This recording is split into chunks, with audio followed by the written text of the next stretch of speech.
We've got two-star pitchers and sleeper hitters for Week 8 up next on Fantasy Baseball Today in 5.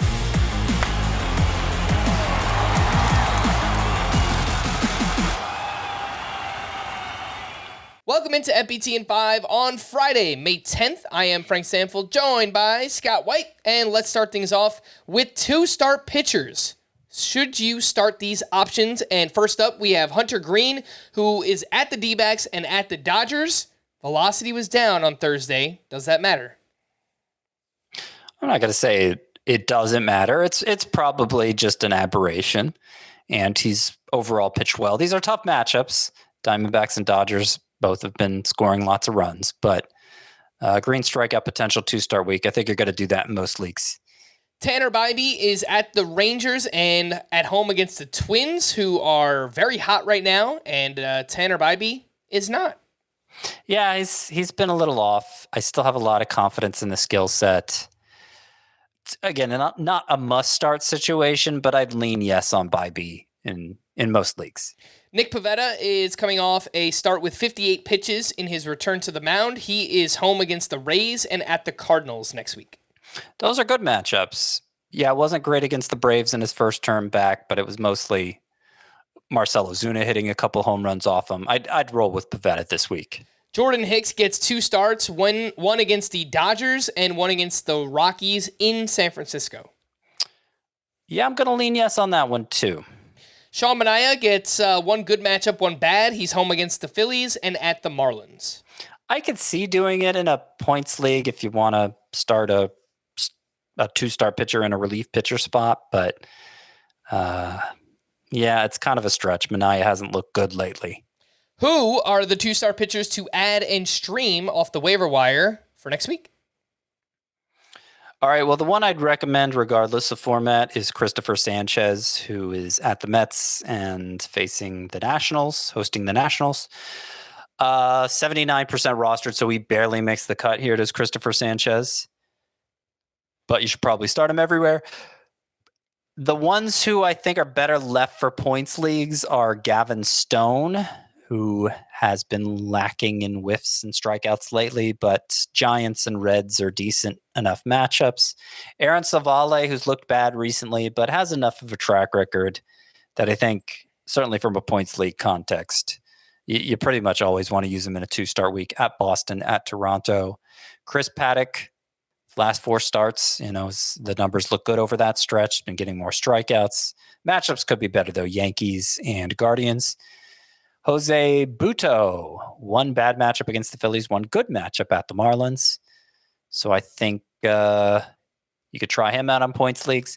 Graham Ashcraft, 2 bad matchups, Diamondbacks, Dodgers, but he's been steady enough that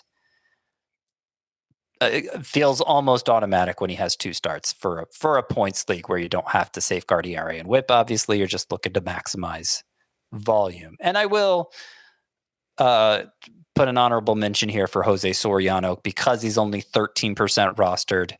He gets the Cardinals, which is a very good matchup. The Rangers, which is not such a good matchup. And the stuff has still looked good for Soriano. He's had some issues throwing strikes consistently, and pitch selection seems a bit questionable. But I like the upside for Soriano, and he may come through in a 2-star week. Like Sean Manaea, he's relief pitcher eligible, and I actually prefer him to Manaea this week. If you miss out on the 2-star pitchers, 3 single-star streamers for next week. John Means is home against the Mariners. Reese Olson is home against the Marlins. And Erick Fedde is home against the Nationals. And to contextualize those 3, even though they're 1-star pitchers, I would start them over all those 2-star guys I talked about, with the exception of Christopher Sanchez. The hitters for next week, best matchups include the Astros, Angels, Pirates, Phillies, and Tigers. The worst hitter matchups, Orioles, Blue Jays, Nationals, Rays, and the A's. Who are your favorite sleeper hitters for Week 8?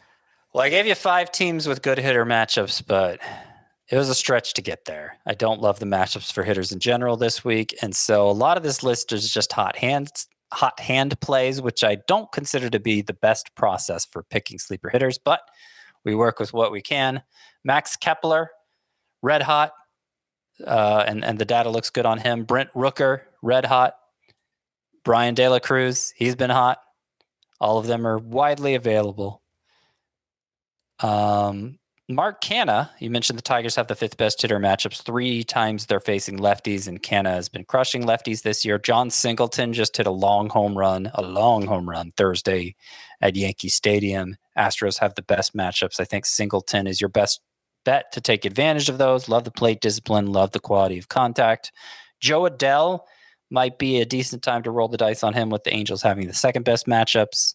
Spencer Torkelson, maybe this is the week he comes around with the Tigers having the 5th best hitter matchups, but obviously we're reaching here to fill out a list of 10 names. Willie Castro, versatile, has been performing well of late. The Twins matchups aren't so bad. And then Brandon Marsh and Kyle Manzardo rounding out the list. Manzardo has 1 major league hit so far. So we're, again, really reaching here.